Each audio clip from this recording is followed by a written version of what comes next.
তাহলে আজকে আমরা পড়ব পরিবর্তনশীল সমযোজ্যতা।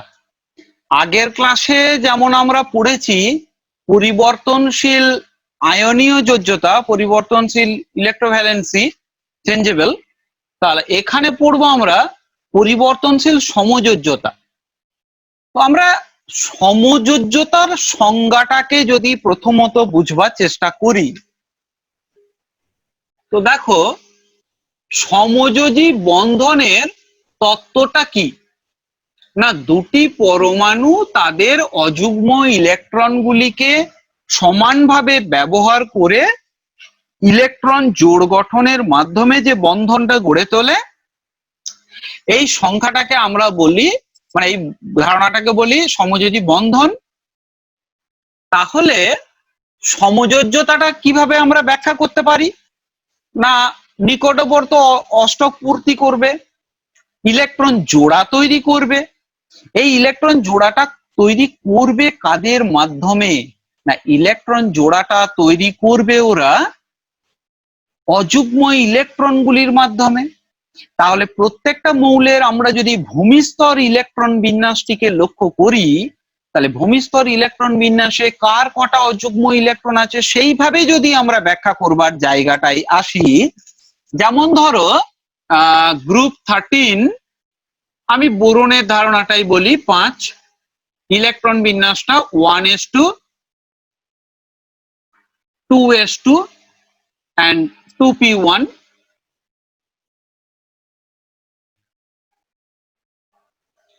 তারপরে আমরা যদি গ্রুপ 14টা দেখি, তাহলে ধরো carbon 1s2 2s2 2p2।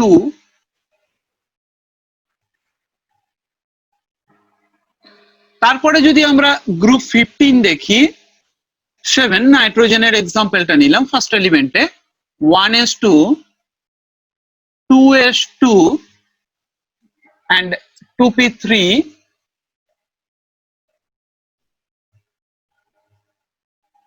Group 16 যদি আমরা দেখি, oxygen 1s2 2s2 and 2p4। then group 17 fluorine first এলিমেন্টটাই ধরলাম, বাকি সকলের তো বাইরের কক্ষগুলো একই, 1s2 2s2 2p5।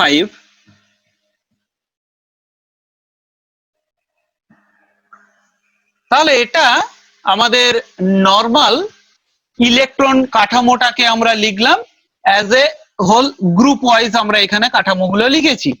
আমি নিচ থেকে দেখে দেখে যাই।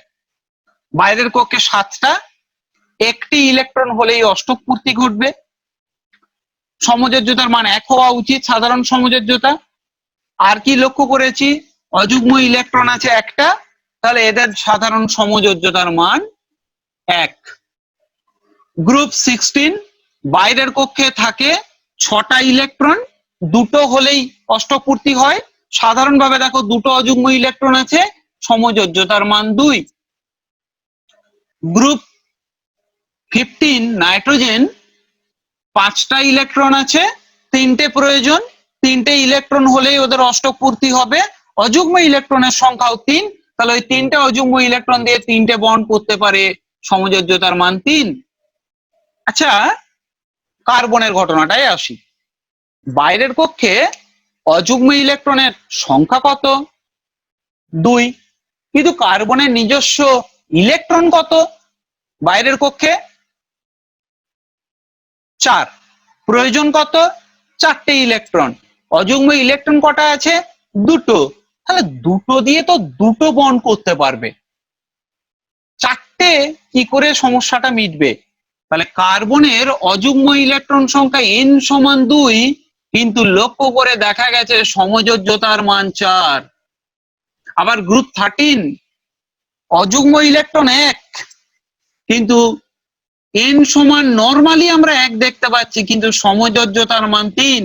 এই কি করে হয়, এইখানে আবার একটা প্রশ্ন চিহ্ন এসে গেল, তাহলে কি সমযোজ্যতার ধারণাটাই আমাদের যে সংজ্ঞাটা কিছু কারেকশন প্রয়োজন? হ্যাঁ, একটু কারেকশন প্রয়োজন।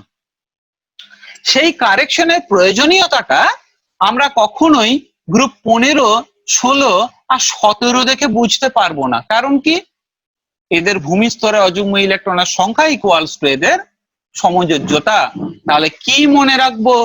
কোন পরমাণুর, যেটা আমাদেরকে মনে রাখতে হবে, কোন পরমাণুর ভূমিস্তর, যাকে বলা হয় গ্রাউন্ড স্টেট,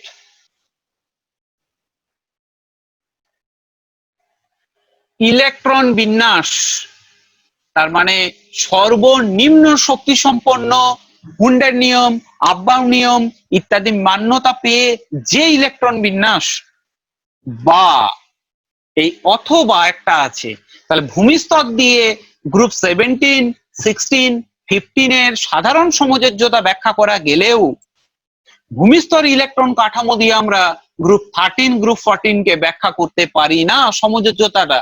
অযুগ্ম ইলেকট্রন একটা থাকা সত্ত্বেও সমযোজ্যতা 3 কেন? অযুগ্ম ইলেকট্রন দুটো হওয়া সত্ত্বেও সমযোজ্যতার মান 4 কেন? তাহলে বা উত্তেজিত দশায়, এক্সাইটেড স্টেট, এই ধারণাটা আমরা একটু শিখব।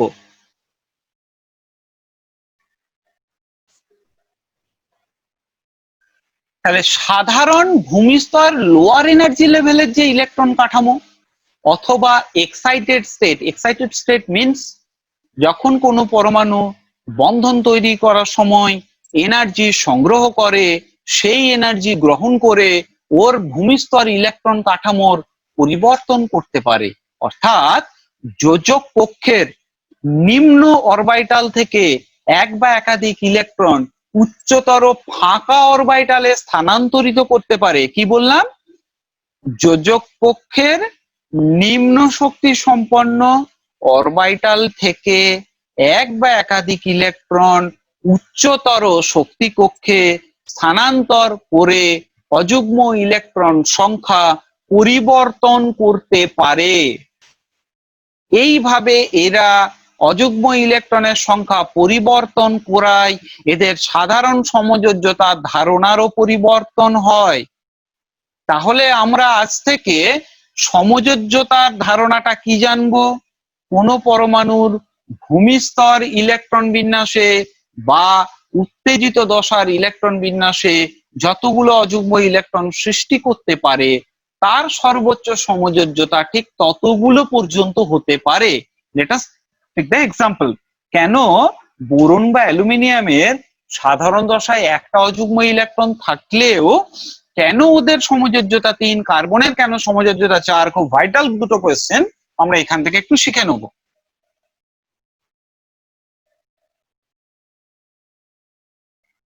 বোরনের লক্ষ্য করো সাধারণ ইলেকট্রন বিন্যাসটায় কি আছে? 2p তে দুটো ফাঁকা অরবিটাল আছে, 2s এর কক্ষটা ভর্তি অবস্থায় আছে। উত্তেজিত দশায় শক্তি সংগ্রহ করে বোরন তার 2s থেকে একটা ইলেকট্রন 2p কক্ষকে উন্নীত করে, ফলে বি স্টার, এই স্টারটা দেওয়া হলো তার কারণ excited state electronic configuration 1s2 core electron 2s1 এবং 2p2।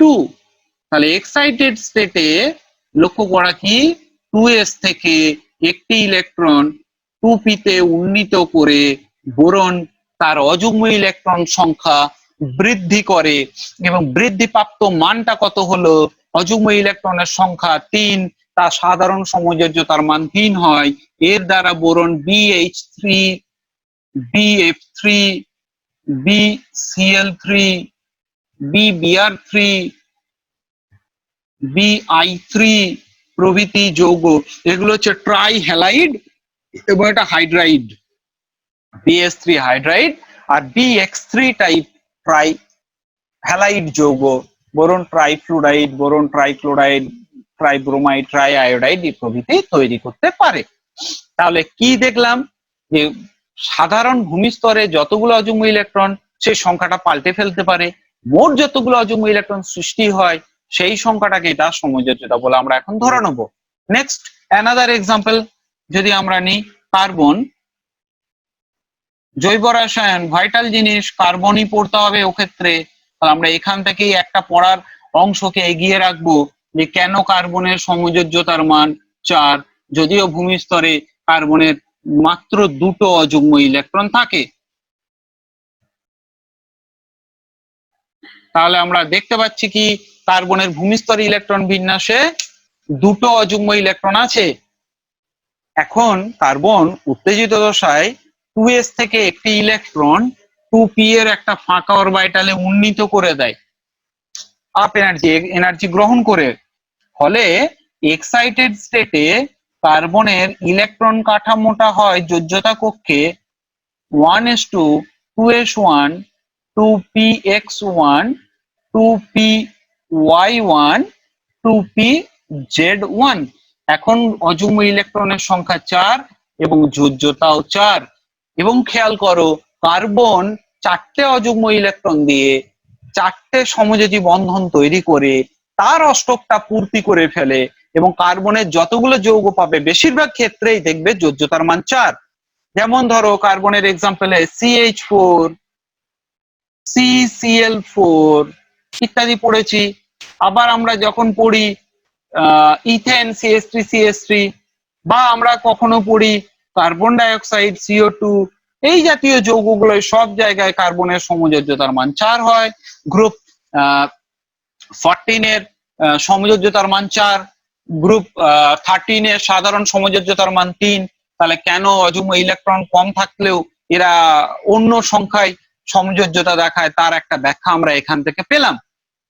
এছাড়াও বেশ কিছু এলিমেন্ট আছে যাদের যোজ্যতা কক্ষে ফাঁকা ডি অরবিটাল উপস্থিত থাকায় নিচের এস এবং পি অরবিটাল থেকে এক বা একাধিক ইলেকট্রন ওই ডি অরবিটালে উন্নীত করে দিয়ে ওরা ওদের যোজক ইলেকট্রনের সংখ্যাকে বারবার পরিবর্তন করতে পারে। ফলে সেই সকল মৌলের একাধিক সমযোজ্যতা দেখা যায়, যেমন সালফার, ফসফরাস, আয়োডিন ইত্যাদি। আমরা তার এক্সাম্পল গুলো এখানে দেখব। তো আমরা প্রথম পরিবর্তনশীল সমযোজ্যতায় গ্রুপ 15 এর ফসফরাসকে দেখি। ফসফরাসের ক্ষেত্রে বহিস্থ কক্ষপথের ইলেকট্রন বিন্যাসটি হলো 3s2 3p3, অর্থাৎ 3p উপকক্ষে 3টি অযুগ্ম ইলেকট্রন থাকে। 3p উপকক্ষে সাধারণ দশায় 3টি অযুগ্ম ইলেকট্রন থাকায় ফসফরাসের প্রথম সাধারণ সমযোজ্যতার মান হয় 3। 3টে অযুগ্ম ইলেকট্রন, ভ্যালেন্সের মান হলো 3। উদাহরণটা লিখছি আমরা PH3, PCl3, PF3 প্রভৃতি। এবারে আমরা খেয়াল করছি কি ফসফরাসের একটি ফাঁকা ডি অরবিটাল আছে, অর্থাৎ ফসফরাসের 3D উপকক্ষটি খালি অবস্থায় থাকে। ফসফরাসের একটি 3D উপকক্ষ আছে এবং যেটি খালি। তাহলে যোজ্যতা কক্ষে ফসফরাসের 3D উপকক্ষটি থাকায় ও 3s থেকে একটি ইলেকট্রন 3D তে উন্নীত করে। ফলে উত্তেজিত দশায় ফসফরাসের বহিস্থ কক্ষপথের ইলেকট্রন কাঠামো হয় 3s1 3p3 3d1, অর্থাৎ অযুগ্ম ইলেকট্রনের সংখ্যা বেড়ে হলো 3, সমযোজ্যতার মান বৃদ্ধি পেয়ে হলো অযুগ্ম ইলেকট্রনের সংখ্যা বেড়ে হলো 5 এবং যোজ্যতার মানও বৃদ্ধি পেয়ে হলো 5। তার দ্বারা ফসফরাস PCl5 যৌগ তৈরি করতে পারে। অর্থাৎ ফসফরাসের ক্ষেত্রে যোজ্যতা আমরা 2 প্রকার দেখছি, 3 এবং 5। এই পরিবর্তনের কি কারণটা আমরা আলোচনা করলাম না, পরিবর্তনের কারণ হলো যাদের পি ব্লক এলিমেন্ট গুলোর যাদের ফাঁকা ডি অরবিটাল আছে তারা এস বা পি থেকে এক বা একাধিক ইলেকট্রন ডি অরবিটালে উন্নীত করে এদের অযুগ্ম ইলেকট্রনের সংখ্যা বারবার পরিবর্তন করতে পারে। এই পরিবর্তনশীল অযুগ্ম ইলেকট্রনের কারণে এদের পরিবর্তনশীল সমযোজ্যতা পাওয়া যায়। যেমন ফসফরাসের ক্ষেত্রে 3 এবং 5 দুই প্রকার সমযোজ্যতা আমরা পাই। এর পরে গ্রুপ 16 এর আমরা যদি সালফার মৌলকে লক্ষ্য করি তাহলে কি দেখতে পাচ্ছি, সালফারের সর্ববহিস্থ কক্ষপথের ইলেকট্রন কাঠামোটি হলো 3s2 3p4 3s2 3p4। এবারে সালফার প্রথম উত্তেজিত দশায় ধরে নিই 3p থেকে একটি ইলেকট্রন 3d তে উন্নীত করে, তাহলে চিত্র অনুযায়ী সালফারের অযুগ্ম ইলেকট্রন কত হলো 1 2 3 4, অর্থাৎ এক্ষেত্রে সালফারের অযুগ্ম ইলেকট্রনের সংখ্যা এখানে ছিল 2, n সমান 2, v যোজ্যতা সমান 2। তাহলে প্রথম কেস যোজ্যতা যখন 2 তখন যৌগ হয় H2S। আবার দ্বিতীয় ঘটনা n সমান 4, যোজ্যতা v সমান যখন 4 হলো তখন সালফারের তৈরি যৌগটা হলো SF4 SO2। SO2 কে সহজভাবে বোঝালে এটাকে কোঅর্ডিনেট বন্ড বা ডবল বন্ড দিয়েও আমরা দেখাতে পারি, কোঅর্ডিনেট বন্ড দিয়েও দেখাতে পারি। যাকগে, তাহলে SF4 SO2 এগুলোতে দেখতে পাচ্ছি সালফারের যোজ্যতাটা 2 থেকে বৃদ্ধি পেয়ে 4 হলো। এখন আমরা লক্ষ্য করছি 3s এ এক জোড়া ইলেকট্রন আছে যুগ্ম অবস্থায়। সালফারের দ্বিতীয় উত্তেজিত দশায়, আচ্ছা আমি কোর ইলেকট্রন গুলোকে লিখলাম না 1s থেকে 2p6 পর্যন্ত, ওটা রয়েছে, আমি শুধু বাইরের গুলো দেখিয়ে দিচ্ছি যেটা সহজ। 3s এ তাহলে পড়ে রইল 3s এ একটা 3s থেকে আরো একটা চলে গেছে 3d তে, 3s থেকে আরো একটা 3d তে চলে যাওয়ার পরে 3s এ পড়ে রইল একটা, 3p তে পড়ে রয়েছে 3টে এবং 3d তে হয়ে গেছে আমার 2টো।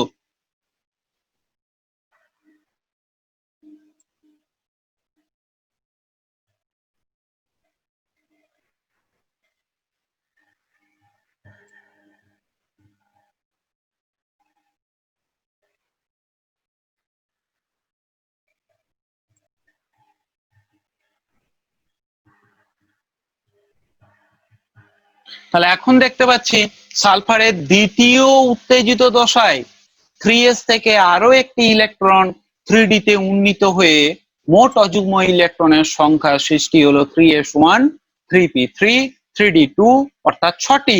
এই 6টি অযুগ্ম ইলেকট্রনের দ্বারা সালফার 6টি সমযোজী বন্ধন তৈরি করতে পারে।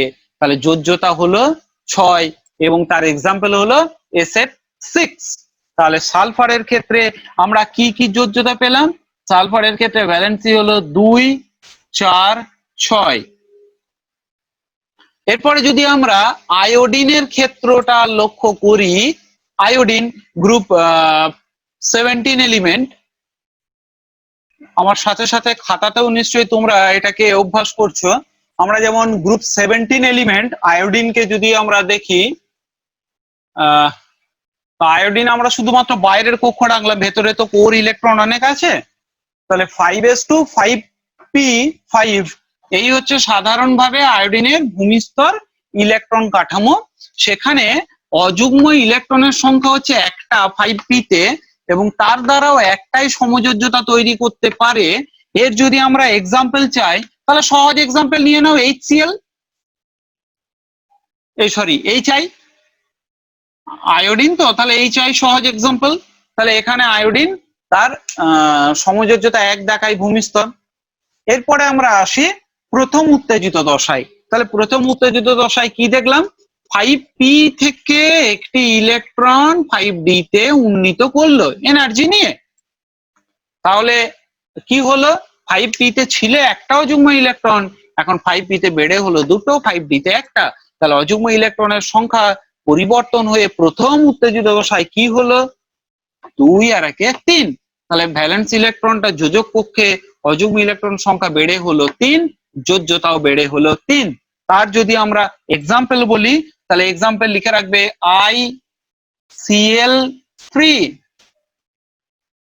ICl3 ইন্টার হ্যালোজেন কম্পাউন্ড একটা ICl3। তারপরে সেকেন্ড এক্সাইটেড স্টেট, অর্থাৎ যেহেতু পি ব্লকের যোজ্যতা কক্ষে আরো যুগ্মভাবে ইলেকট্রন আছে, পি থেকে আরো একটা ইলেকট্রন ও ডি তে উন্নীত করে দিল। পি থেকে আরো একটা ইলেকট্রন ডি তে উন্নীত করে দেওয়ার পরে আয়োডিনের যোজ্যতা কক্ষে অযুগ্ম ইলেকট্রন কটি হলো? যোজ্যতা কক্ষে অযুগ্ম হলো পি তে 3টে, ডি তে 2টো, মোট হয়ে গেল 5টা। তাহলে সেকেন্ড এক্সাইটেড স্টেটে আয়োডিনের অযুগ্ম ইলেকট্রনের সংখ্যা হলো 5, যোজ্যতার মান হলো 5। এই ক্ষেত্রে যৌগ আমরা পড়তে পারি ICl5।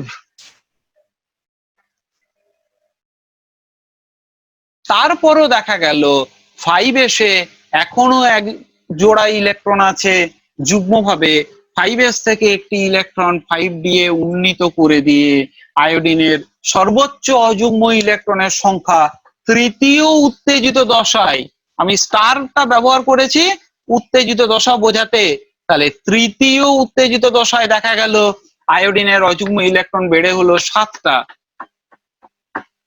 এই 7টি অযুগ্ম ইলেকট্রন হওয়ায় আয়োডিনের সমযোজ্যতা বৃদ্ধি পেয়ে হলো 7, এবং যার উদাহরণটা মনে রাখবে IF7। মজার বিষয় যদি তোমরা লক্ষ্য করো, আমি যদি বোর্ডে এতক্ষণ ধরে যা পড়লাম তার একটা সামারি করে দিই, তাহলে একটু কি ঘটছে একটু লক্ষ্য করি। তাহলে এতক্ষণ আমরা পরিবর্তনশীল সমযোজ্যতা যা পড়লাম তার আমরা এখানে একটা সামারি করেছি। গ্রুপ 15 এর ফসফরাসকে দেখেছি, তার মানে ফসফরাসের নিচের এলিমেন্ট গুলো হবে, যার ডি অরবিটাল আছে তাদেরই। যখন পিএইচ3 করছি তখন লুইস ডট মডেলটাকে যদি আমরা একটু ভালোভাবে খেয়াল করি, 3টে বন্ড, 3 দুগুণে 6টা, ফসফরাসের লোন পেয়ার মোট হলো 8টা, অষ্টকটা পূর্তি হয়েছে। আচ্ছা ভেবে দেখো তো, PCl5 কোনো আনশেয়ার্ড ইলেকট্রন নেই, তোমাদের খাতায় নিশ্চয়ই ফসফরাসের ফার্স্ট এক্সাইটেড স্টেটের ইলেকট্রন কাঠামো লেখা আছে, 5টাই মোট অযুগ্ম ইলেকট্রন, 5টা বন্ড করে দিয়েছে, মোট ইলেকট্রনের সংখ্যা কত? 10। অষ্টক পূর্তি কিন্তু নয়, অষ্টক অতিক্রান্ত। তাহলে যদি অষ্টক অতিক্রান্ত যৌগের উদাহরণ দিতে বলে PCl5। নেক্সট গ্রুপ 16, সাধারণ সমযোজ্যতা 2, তার দরুন তৈরি করে কি H2S। লুইস ডট মডেলে দেখতে পাচ্ছি সালফারের 2টো লোন পেয়ার আছে 2 2 4, আর 2টো বন্ড করেছে 2 2 4, অষ্টকটি পূর্তি। কিন্তু যখন আমরা 4 মানে সমযোজ্যতা করছি SF4, সালফারের 2টো লোন পেয়ার, একটা লোন পেয়ারে 2টো ইলেকট্রন 2, 4টে বন্ডে 4 দুগুণা 8, মোট হলো 10, অষ্টক অতিক্রান্ত। SF6 no unpaired, no lone pair electron, 6টা বন্ড, 6 দুগুণা 12টা ইলেকট্রন। নেক্সট আয়োডিন গ্রুপ 17, সাধারণ সমযোজ্যতা 1, তখন লুইস ডট মডেলে দেখতে পাওয়া যাচ্ছে আয়োডিনের 3টে লোন পেয়ার, 3 দুগুণে 6, আর একটা বন্ড পেয়ার 8, তাহলে এটা অষ্টক পূর্তি। বাকি যখন আমরা দেখতে পাচ্ছি যে সমযোজ্যতা 3 ICl3, সমযোজ্যতা 5 ICl5 বা সমযোজ্যতা 7 IF7, কোথাও অষ্টক পূর্তি ঘটছে না, বরং অষ্টক অতিক্রান্ত হয়ে গেছে, এদের সকলের অষ্টক অতিক্রান্ত। তাহলে আমরা কি দেখছি, আমি শুধু লাল কালি দিয়ে ঘিরে দিচ্ছি যেগুলিতে অষ্টক পূর্তি ঘটে, অষ্টক নিয়মে চলে।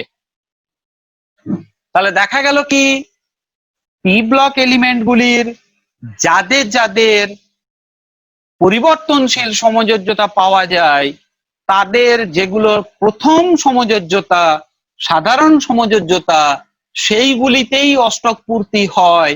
বাদ বাকি যেগুলি পরিবর্তনশীল উচ্চ সমযোজ্যতা, কোথাও অষ্টক নিয়ম মান্যতা পায় না।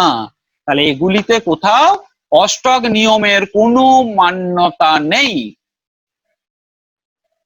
পরিবর্তনশীল সমযোজ্যতার কারণ আমরা ব্যাখ্যা করতে পারলাম গ্রুপ 15, 16, 17 এলিমেন্ট গুলোর ডি অরবিটালের উপস্থিতির জন্য। এবং তোমাদের জন্য একটা খুব ইম্পর্টেন্ট প্রশ্ন আমি দিয়ে রাখি, প্রশ্নটা আসবে PCl5 হয় কিন্তু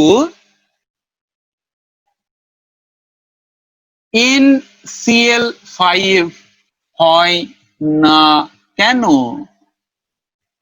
আচ্ছা, আমরা তো দেখেছি NCl3 হয়, PCl3 হয়, NH3 হয়, PH3 হয়, তাহলে কেন PCl5 হয়, NCl5 হয় না? আমি সংক্ষিপ্ত আকারে ব্যাখ্যা করি। নাইট্রোজেনের ইলেকট্রন কাঠামোটা হলো 1s2, 2s2, 2px1, 2py1, 2pz1। এই ক্ষেত্রে সাধারণভাবে অযুগ্ম ইলেকট্রন তিনটে, ভ্যালেন্স তিনটে হওয়ায় NCl3 পর্যন্ত তৈরি হয়। নাইট্রোজেনের কোনো ফাঁকা ডি অরবিটাল নাই, তাহলে নাইট্রোজেনের ফাঁকা ডি অরবিটাল না থাকায় অযুগ্ম ইলেকট্রন সংখ্যা বাড়াতে পারে না, তাই নাইট্রোজেনের পঞ্চযোজ্যতার হয় না বা NCl5 হয় না। কিন্তু ফসফরাসের কি আছে, বহিস্থ কক্ষটা যদি দেখি 3s2, 3px1, 3py1, 3pz1, 3d0, অর্থাৎ সাধারণ সমযোজ্যতার মান 3, কারণ ভূমিস্তর ইলেকট্রন বিন্যাসে তিনটি অযুগ্ম ইলেকট্রন থাকে।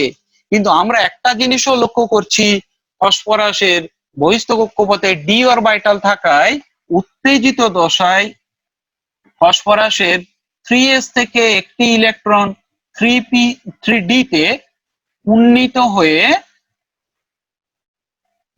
অযুগ্ম ইলেকট্রনের সংখ্যা বৃদ্ধি করতে পারে এবং বৃদ্ধি পেয়ে সেই মানটি 5 হয়।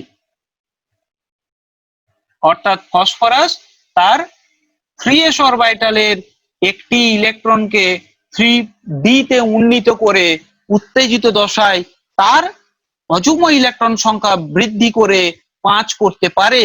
তাই ফসফরাসের ক্ষেত্রে PCl5 তৈরি হয়। নাইট্রোজেনের ভূমিস্তর ইলেকট্রন বিন্যাসে কোনো ডি অরবিটাল নেই, ফাঁকা ডি অরবিটালও নেই, ফলে অযুগ্ম ইলেকট্রন সংখ্যা বাড়াতে পারে না, তাই নাইট্রোজেনের NCl5 হয় না, কিন্তু ফসফরাসের PCl5 হয়। আমরা পরবর্তী অংশটাই দেখব সুগডেনের তত্ত্ব। সুগডেনের তত্ত্বের সাহায্যে অষ্টক অতিক্রান্ত গুলোকে আমরা ব্যাখ্যা দেবার চেষ্টা করব এবং অপূর্ণ অষ্টক যৌগগুলোকে শিখব। এবারে যতক্ষণ পর্যন্ত অষ্টক নিয়মটিকে রসায়ন বিজ্ঞানের কোষ্ঠী পাথর হিসেবেই বেছে নেওয়া হয়েছিল, কারণ যে নিয়মেই আসুক না কেন প্রত্যেককে অষ্টক নিয়মকে মান্যতা পাচ্ছে কিনা এইটাই যাচাই করা হবে। সেই ক্ষেত্রে এই যে অষ্টক অপূর্ণ যৌগগুলি, এইগুলির অষ্টক তত্ত্বের ব্যাখ্যা করবার জন্য বিজ্ঞানী সুগডেন একখানা মতবাদ দিলেন। বিজ্ঞানী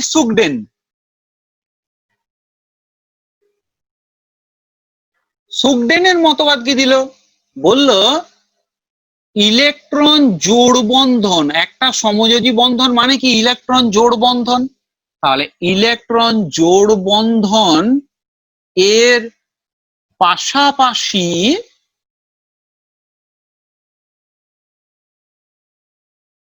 এক ইলেকট্রন বন্ধনও সম্ভব।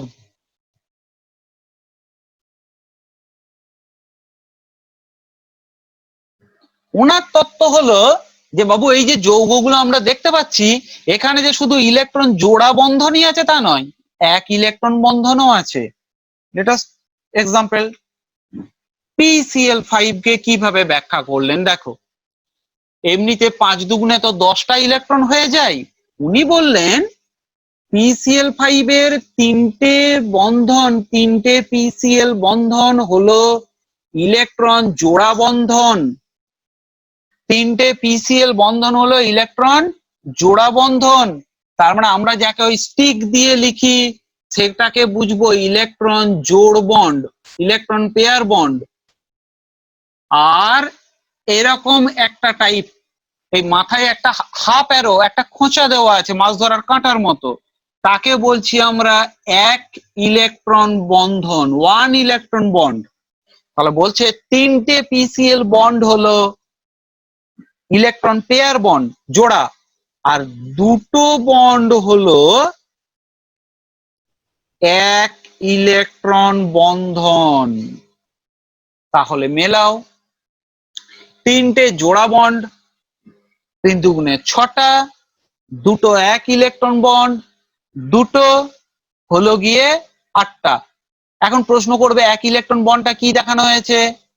ফসফরাস ওর অযুগ্ম ইলেকট্রনটা সিএল কে দিয়েছে, দুজন মিলে ওই একটাকেই সমানভাবে ব্যবহার করেছে। সিএল ফসফরাসকে কিছু দেয়নি, ফসফরাস সিএল কে একটা ইলেকট্রন ব্যবহার করতে দিয়েছে। তাহলে সিএল এর 8টা হয়ে গেল, সিএল এর তো একটাই প্রয়োজন ছিল, আবার ফসফরাসেরও অষ্টকটা অতিক্রম হলো না।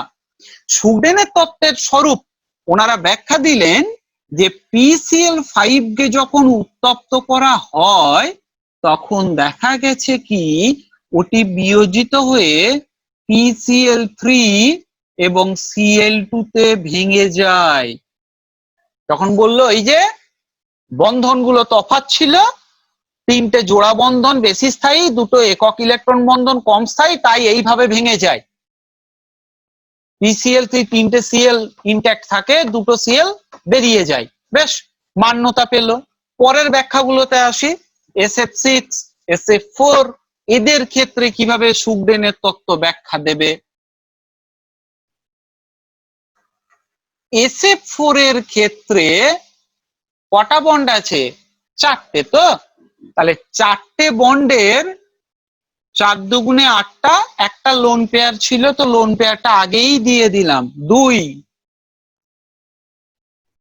2 এ 4, 2 এ 6, তার মানে দুটো ইলেকট্রন জোড় বন্ধন, SF4 এ দুটো ইলেকট্রন জোড় বন্ধন এবং দুটি এক ইলেকট্রন বন্ধন। তার মানে লোন পেয়ার, তার ইলেকট্রন হচ্ছে দুটো,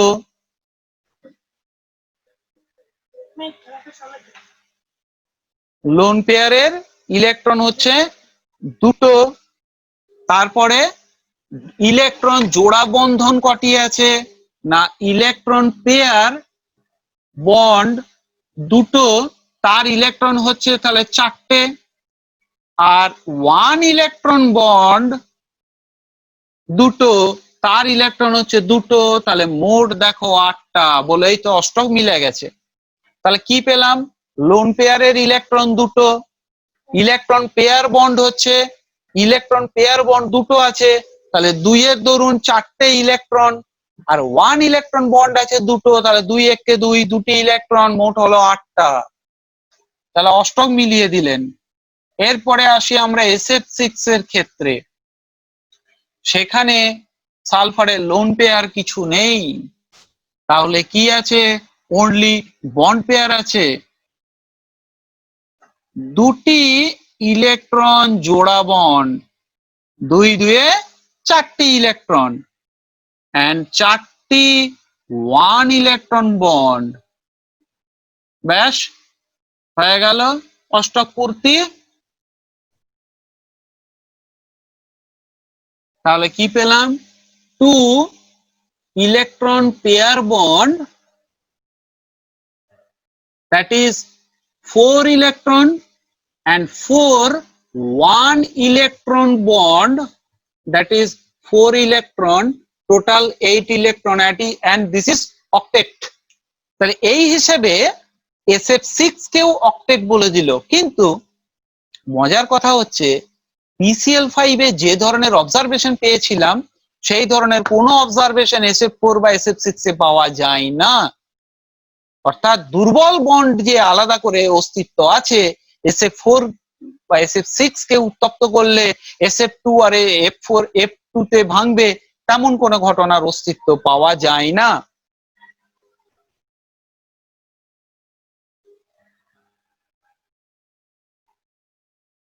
তাহলে কি দেখতে পেলাম আমরা? যে সুগডেনের যে নিয়ম, যে নিয়মে উনি অষ্টক অতিক্রান্ত যৌগগুলির অষ্টক ব্যাখ্যা করতে চাইছিলেন, সেই নিয়মে বাস্তবে অষ্টকের ব্যাখ্যা দিলেও স্থায়িত্বের ব্যাখ্যাটাকে কোনোভাবেই মেলানো যায় না।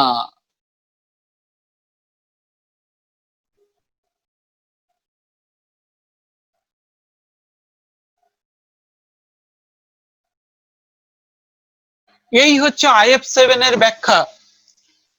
কি না, 6 1 electron bond equals to 6 electron and 1 electron pair bond equals to 2 electron, মোট 8.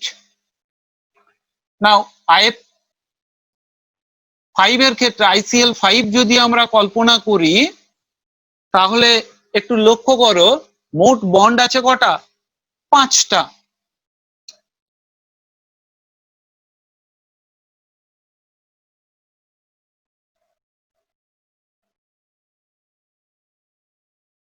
এটাকেও ওই একই PCl5 এর নিয়মে ব্যাখ্যা করা যায়।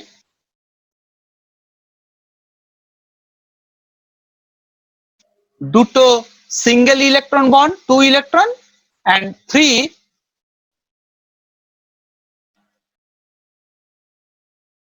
and 3টে ইলেকট্রন জোড়া বন্ধন।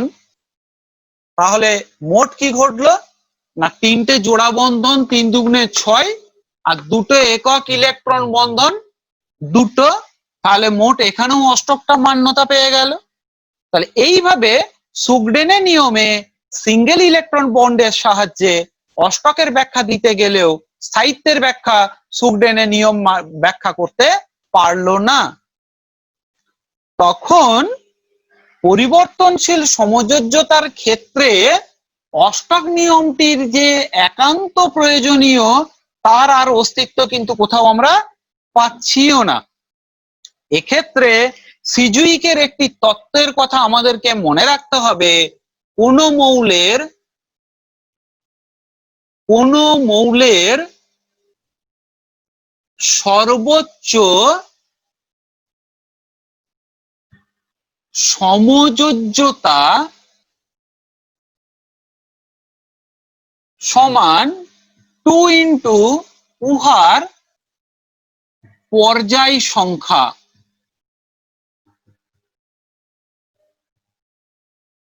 কোন মৌলের ম্যাক্সিমাম সর্বোচ্চ সমযোজ্যতা হতে পারে 2 ইন্টু উহার পর্যায় সংখ্যা।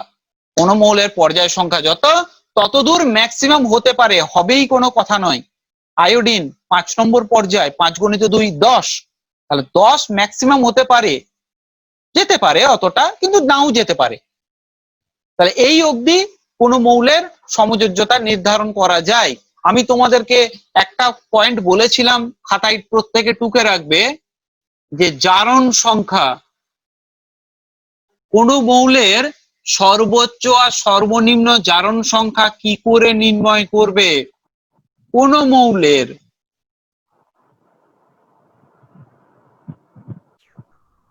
সর্বোচ্চ জারণ সংখ্যা, সর্বোচ্চ জারণ সংখ্যা সমান, মনে রাখবে, উহার যোজ্যতা কক্ষের মোট ইলেকট্রন সংখ্যা। তাহলে যোজ্যতা কক্ষের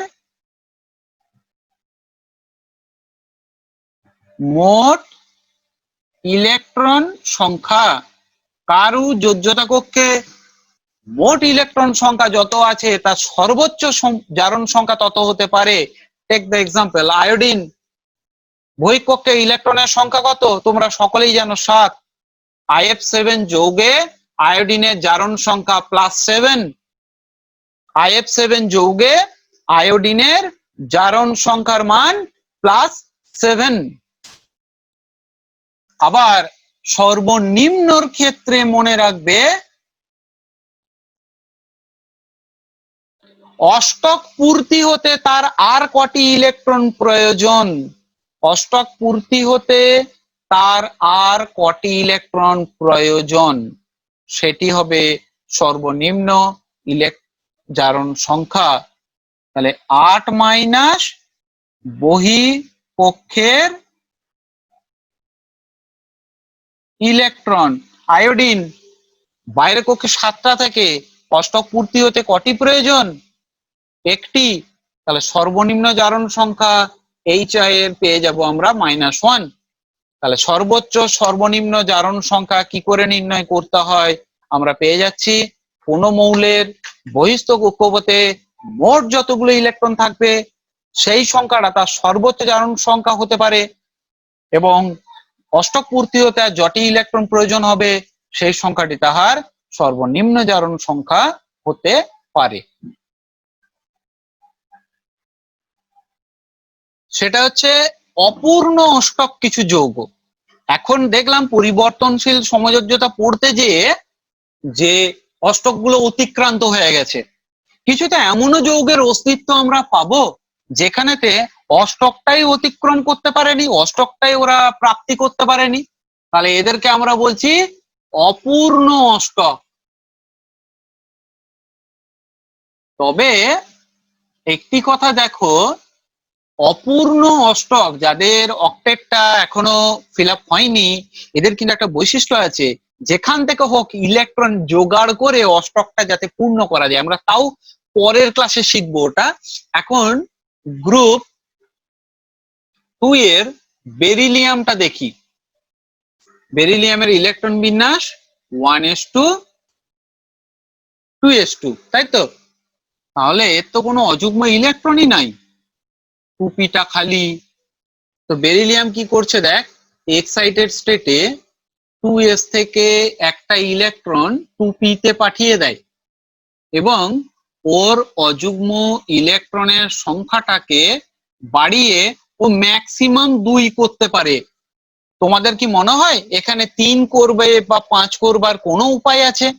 দেখে গিয়ে আমরা তাই বুঝতে পারছি কোনো উপায় নেই। অযুগ্ম ইলেকট্রনের সংখ্যা n সমান 2 এবং যোজ্যতার মান 2 হয়। এর দ্বারা যে যৌগগুলো হয় BeCl2, তো কি দেখতে পাচ্ছি, 2 দিয়ে 4টে ইলেকট্রন, 4টে ইলেকট্রন ঘাটতি। BeH2 4টে ইলেকট্রন ঘাটতি। তাহলে BeCl2 BeH2 প্রভৃতি যৌগগুলোতে বেরিলিয়াম কোথাও অষ্টকটা পূর্ণ করতে পারে না। সমযোজী বন্ধন কিন্তু এক্ষেত্রে।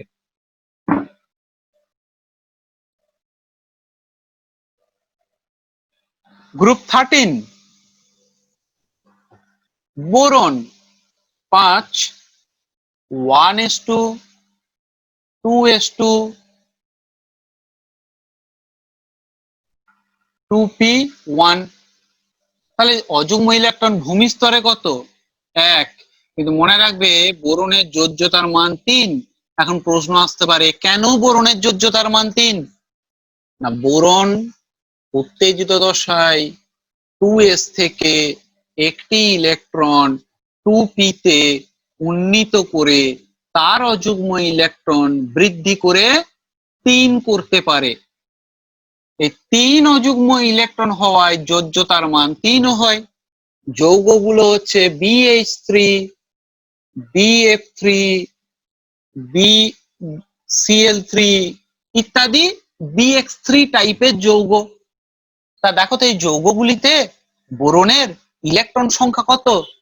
3টে অযুগ্ম ইলেকট্রন, 3টে বন্ড, 3 দুগুণে 6টা। 2টো ইলেকট্রন ঘাটতি থাকে বোরনের যৌগগুলো, অর্থাৎ এই যৌগগুলো অপূর্ণ অষ্টক। অ্যালুমিনিয়াম একইভাবে, আমি শুধু বাইরের কক্ষের ইলেকট্রন বিন্যাসটা লিখলাম 3s2 3p1। অ্যালুমিনিয়াম তার এক্সাইটেড স্টেটে 3s থেকে একটি ইলেকট্রন 3p তে উন্নীত করে মোট অযুগ্ম ইলেকট্রনের সংখ্যা 3 বানায়, যোজ্যতার মান 3 হয়। এর দ্বারা যে যৌগগুলো তার হলো AlCl3। তাহলে AlCl3 যৌগে তিনটি এল সিএল সমযোজী বন্ধন বর্তমান, ওই তিনটিতে 3 দুগুণে 6টি, অর্থাৎ অ্যালুমিনিয়ামের যোজ্যতা কক্ষে মোট ইলেকট্রন হয় 6। 2টি ইলেকট্রন ঘাটতি থাকে অপূর্ণ অষ্টক যৌগ। তাহলে কি কি দেখলাম? BeH2, BeCl2, বোরনের BS3 এবং ট্রাইহ্যালাইড BF3, BCl3, BBr3, Bi3, অ্যালুমিনিয়ামের AlCl3, এই যৌগগুলোর অপূর্ণ অষ্টক, এদের অষ্টক অতিক্রম হয়নি, তবে এরা যৌগ অবস্থায় পরিবেশ থেকে, অন্য যৌগ থেকে বা ডাইমার গঠন করে বা পলিমার গঠন করে এরা অষ্টক নিজেদের পূর্তি ঘটাবার চেষ্টা করবে।